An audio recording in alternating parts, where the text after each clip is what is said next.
Hello guys, most welcome. आज की इस वीडियो के अंदर हम डिस्कस करेंगे कंपनी लॉ के सिलेबस को एंड आपको यह भी बताऊंगा कि इसकी प्रिपरेशन आप कहां से और कैसे कर सकते हैं। तो कंपनी लॉ या कॉर्पोरेट लॉ भी बोलते हैं। बीकॉम वालों के लिए कंपनी लॉ होता है और बीकॉम ऑनर्स वालों के लिए इसको कॉर्पोरेट लॉ बोलते हैं। सिलेबस सेम है, ओनली एक यूनिट का फर्क है जो मैं बता दूंगा। बाकी 90% लगभग सिलेबस वही रहता है इसके अंदर। ओके जी। तो ये सेमेस्टर सेकंड के अंदर सब्जेक्ट है। हो सकता है आपकी यूनिवर्सिटी के अंदर कंपनी लॉ या कॉर्पोरेट लॉ जो है वो सेमेस्टर थर्ड या फोर्थ में भी हो, तो उससे भी कोई फर्क नहीं पड़ता है। दिल्ली यूनिवर्सिटी के अंदर ये सेमेस्टर सेकंड के अंदर है। ओके जी। अब यहां पर फर्स्ट अगर इसकी यूनिट की बात करूं तो वो है आपका इंट्रोडक्शन टू कंपनी लॉ। देखो, कंपनी लॉ जो है ना आपको ये बताता है कि जो कंपनीज होती है ना, स्ट्रक्चर होते हैं ना बिजनेसेस के, जैसे सोल प्रोप्राइटरशिप होती है, पार्टनरशिप होती है, एचयूएफ होता है ना, ऐसे ऐसे कंपनीज होती है, कॉर्पोरेट वर्ल्ड होता है। तो जो कंपनी लॉ है वो कंपनीज को गवर्न करता है। मतलब कंपनीज का कैसे इनकॉर्पोरेशन होगा, रजिस्ट्रेशन होगा, कैसे उसकी मीटिंग्स होगी, कैसे उसका मैनेजमेंट होगा, कैसे उसका वाइंडिंग अप होगा। तो वो सब कुछ कंपनीज को कौन गवर्न करता है? Company law. इसके ऊपर लगता है हमारा कंपनीज एक्ट 2013। ठीक है। तो ये पूरा का पूरा हम यहाँ पर अच्छे से समझने वाले हैं। अगर आप इसको सीख लेते हैं, समझ लेते हैं पूरे कंपनी लॉ को, तो आपको ये आइडिया लग जाएगा कि भाई कंपनीज को किस तरीके से गवर्न किया जाता है। तो इसमें सबसे फर्स्ट यूनिट जो है वो है इंट्रोडक्शन टू कंपनी लॉ।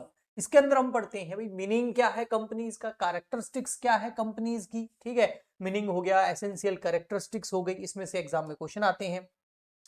इसी फर्स्ट यूनिट के अंदर फिर आगे हमारा जो नेक्स्ट टॉपिक आता है वो मीनिंग वगैरह समझने के बाद में लिफ्टिंग ऑफ कॉर्पोरेट विल, ये हम पढ़ते हैं। उसके बाद आता है एडमिनिस्ट्रेशन ऑफ कंपनी लॉ।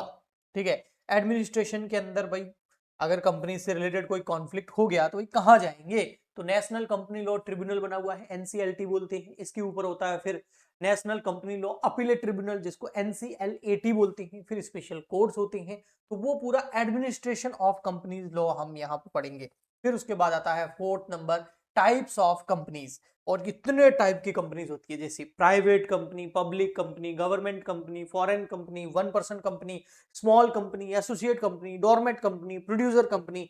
ये सब कुछ हम पढ़ेंगे यूनिट नंबर फर्स्ट के अंदर, इस टॉपिक के अंदर। फिर उसके बाद association of and not for profit होता है, वो थोड़ा पढ़ लेंगे। फिर उसके बाद illegal illegal association and formation of company से हमारा कंपनी का इनकॉर्पोरेशन स्टार्ट होता है। इसमें प्रमोटर्स कौन होते हैं, प्री इनकॉर्पोरेशन कॉन्ट्रैक्ट्स क्या होते हैं, ऑनलाइन रजिस्ट्रेशन कैसे करना होता है कंपनीज का, ठीक है, वगैरह वगैरह। तो इसके साथ ही हमारा यूनिट नंबर फर्स्ट कंप्लीट हो जाता है और उसके बाद हम बढ़ते हैं यूनिट नंबर सेकंड की ओर।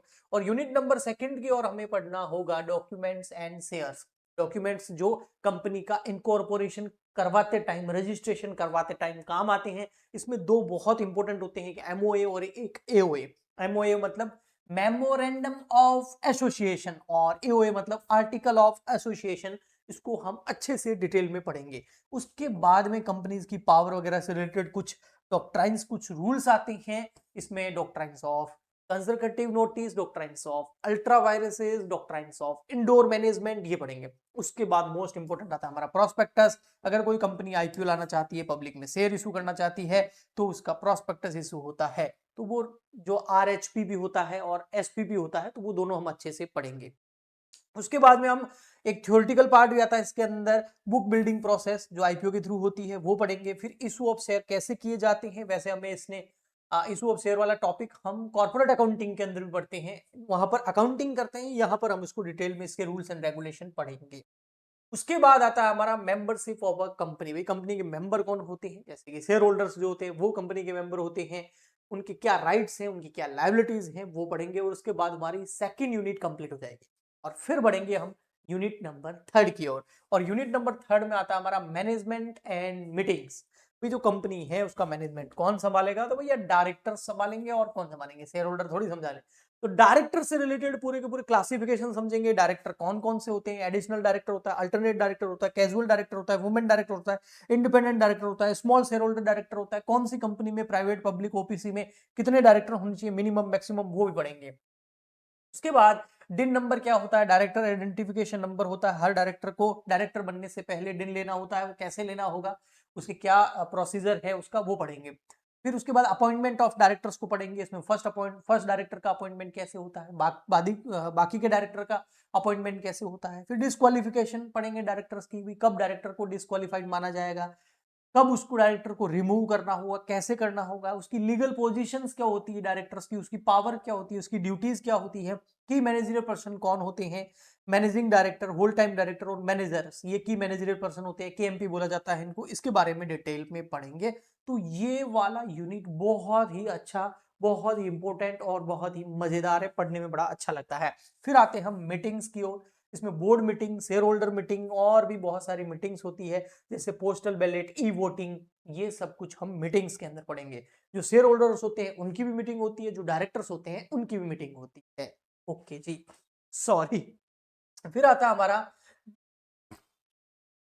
ओके, फिर आता है हमारा dividends, audit and winding up. ये यूनिट नंबर 4 के अंदर पढ़ते हैं। भी डिविडेंड जो होता है शेयर होल्डर को मिलता है, कैसे मिलेगा, उससे रिलेटेड क्या रूल्स एंड रेगुलेशन है। कंपनी ऑडिट पढ़ते हैं हम इसके अंदर, ऑडिटर कौन होता है, कंपनी की ऑडिट करेगा, उसका क्वालिफिकेशन, उसका डिसक्वालिफिकेशन क्या होता है, उसका अपॉइंटमेंट, उसका रोटेशन, उसका रिमूवल कैसे होगा, ऑडिटर रिपोर्ट्स कैसे प्रिपेयर होगी, उसकी पावर्स और ड्यूटीज क्या होगी ऑडिटर की, ये पढ़ेंगे हम इस यूनिट के अंदर। उसके अलावा फिर इस यूनिट के अंदर winding up of a company, अगर किसी कंपनी का लिक्विडेशन वाइंडिंग अप होना है तो वो कैसे होगा, उसका कॉन्सेप्ट क्या है, इसके ऊपर इंसॉल्वेंसी एंड बैंक करप्सी कोड 2016 भी पढ़ेंगे। ओके जी। उसके बाद में ये यूनिट नंबर 5 जो है, ये केवल उन्हीं स्टूडेंट्स के लिए है जिनके बीकॉम ऑनर्स है और वो कॉर्पोरेट लॉ उनके सब्जेक्ट का नाम है। अगर कंपनी लॉ ही आपके सब्जेक्ट का नाम है तो बस आपका यहीं तक सिलेबस कंप्लीट हो जाएगा। लेकिन आपका जो है कॉर्पोरेट लॉ है तो फिर आपको ये एक और एक्ट पढ़ना पड़ता है जिसको डिपोजिटरी एक्ट 1996 बोलते हैं। इसकी डेफिनेशन, डिपोजिटरी सिस्टम पढ़ेंगे हम, right and obligations of depository पढ़ेंगे, participation issues and beneficial owner पढ़ेंगे, इंक्वायरी एंड इंस्पेक्शन और पेनल्टीज पढ़ेंगे और ये एक्ट हमारा कंप्लीट हो जाएगा। तो कंपनी लॉ के अंदर ये जो मैंने बताया ना, ये तो ओनली टॉपिक और सिलेबस बताया। इसको जब हम डिटेल में और धीरे धीरे समझेंगे विथ एग्जांपल्स, लाइव एग्जांपल्स के साथ में, बहुत सारी ऐसी कंपनीज हैं इंडिया के अंदर जिसके रियल एग्जांपल्स मैं आपको दूंगा और आपको बड़ा अच्छा लगेगा, समझ आएगा। और आप भी अगर आगे जाके कोई कंपनी खोलना चाहते हैं या किसी कंपनी में जुड़ना चाहते हैं तो आपको पता होना चाहिए कि कंपनी क्या होती है, कैसे गवर्न होती है, क्या सिस्टम होता है, क्या उसके रूल्स है, क्या रेगुलेशन है, किस तरीके से उसका एडमिनिस्ट्रेशन होता है, किस तरीके से उसका मैनेजमेंट होता है, कैसे लोगों का अपॉइंटमेंट होता है, कैसे कौन शेयर होल्डर होते हैं, कौन डायरेक्टर होते हैं, दोनों में डिफरेंसेस क्या है, कंपनीज कौन कौन सी होती है। तो ये पूरा आपको अगर नॉलेज है तो आपकी ये नॉलेज बहुत काम आएगा। सो आई होप आपको अच्छे से समझ में आया होगा। सिलेबस, अब देखो ये सिलेबस पूरा प्रिपेयर कैसे होगा, तो दो तरीके हैं। एक तो आप क्या कर सकते हैं, हमारे इस YouTube चैनल को अभी सब्सक्राइब कर लो, ठीक है, और इस चैनल पर रिकॉर्डेड लेक्चर्स आएंगे कंपनी लॉ के। लेकिन अगर आप चाहते हैं नहीं सर हमें तो लाइव भी पढ़ना है, आपसे डाउट भी पूछने हैं, उसके बाद रिकॉर्डिंग भी देखनी है, नोट्स भी चाहिए हमको, डाउट सॉल्विंग क्लासेस भी चाहिए, तो आप हमारा ये लाइव बैच ज्वाइन कर लो कंपनी लॉ का। ये लाइव बैच हमारी ऐप पे लगेगा और ये पेड है, ऐप पे कुछ भी फ्री नहीं है। जो लेक्चर्स फ्री आएंगे वो यूट्यूब पे आएंगे। ऐप डाउनलोड करोगे तो वहां पर फीस लगेगी।